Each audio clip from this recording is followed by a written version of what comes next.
En région Grand Est, le secteur de l'aide à domicile, c'est plus de 150 000 salariés. C'est aussi une diversité d'employeurs, des particuliers, des associations, des structures publiques ou encore des structures privées. Aujourd'hui, c'est le métier d'assistant de vie aux familles qui nous intéresse. C'est pas fini, il y en a encore. Voilà.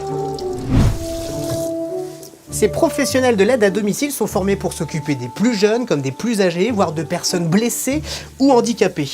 Un travail enrichissant au contact de l'autre que nous allons découvrir aujourd'hui. Pas très bavarde, la dame. Ça va, madame? C'est pas trop chaud?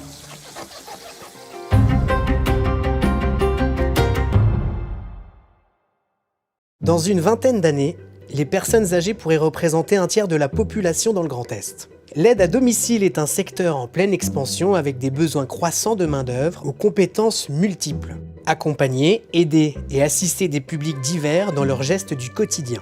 Ici, à l'Alagie de Verdun, les stagiaires, grâce à une formation financée par la région Grand Est, acquièrent la maîtrise des gestes professionnels nécessaires par les mises en situation réelles. C'est comme à la maison, enfin presque. Malika, assistante de formation ici à l'Alagie, me permet d'en savoir plus sur les formations proposées. Malika, bonjour. Bonjour Flavien. Merci de m'accueillir ici dans votre cuisine. On est dans un appartement ici. Dans un appartement témoin au centre de formation à l'Alagie. C'est un plateau technique, c'est bien ça? C'est un plateau technique. C'est pour des stagiaires pour qu'ils puissent s'entraîner dans des conditions réelles dans le métier d'aide à la personne. Ils ont tout ce qu'il faut. Ils ont un coin cuisine, une chambre où il y a du matériel médical, une salle de bain et un côté puériculture. Quels sont les prérequis pour intégrer cette formation? La motivation de vouloir aider les personnes qui sont dépendantes, être dans l'empathie, être dans le partage et l'entraide, et aussi le prérequis qui est essentiel, c'est la mobilité, le permis B. Et parce qu'on va être amené à se déplacer chez les Exactement. gens chez qui on doit intervenir. C'est ça. Je fais le transfert?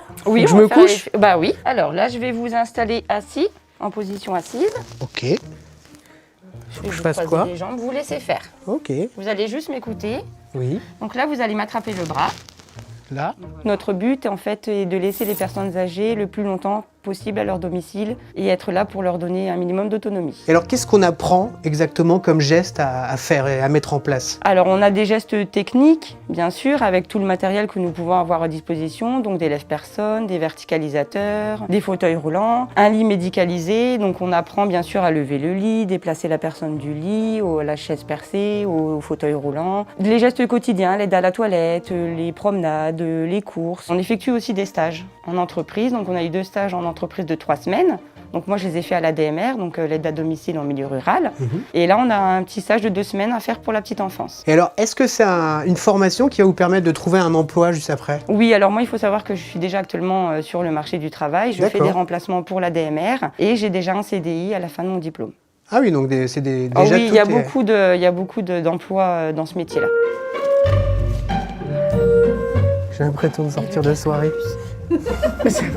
À 100 ans, on entend comme ça? On avance un petit peu? Non, j'ai pas besoin de changer mes pneus. Intervenant chez les particuliers la plupart du temps, les assistants de vie aux familles sont souvent sur la route, comme nous l'explique Madame Perrin, chef de service à l'ADMR. Dites-moi quelles sont les qualités, les critères pour être un bon aide à domicile. On a besoin d'une personne disponible, à l'écoute, bienveillante et qui sait s'adapter au quotidien. Est-ce qu'il existe une routine dans ces métiers-là?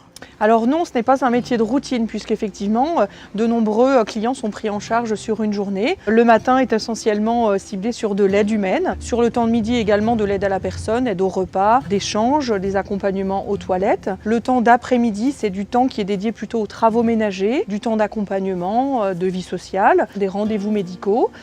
Et puis le temps du soir est essentiellement dédié lui aussi comme le matin et le midi à du temps d'aide à la personne. Donc pas de routine puisque des tâches et des missions variées sur une journée. C'est des métiers pour lesquels il faut aussi être disponible le week-end, les jours fériés, les vacances, j'imagine. Tout à fait, hein, nous avons affaire à des clients qui ont des besoins 7 jours sur 7, 365 jours par an.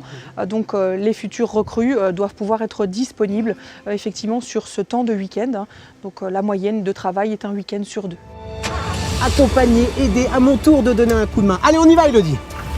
Faites comme moi, formez-vous à un métier qui a du sens et qui recrute. Construisez votre avenir. Plus d'informations sur www.formation.grandest.fr.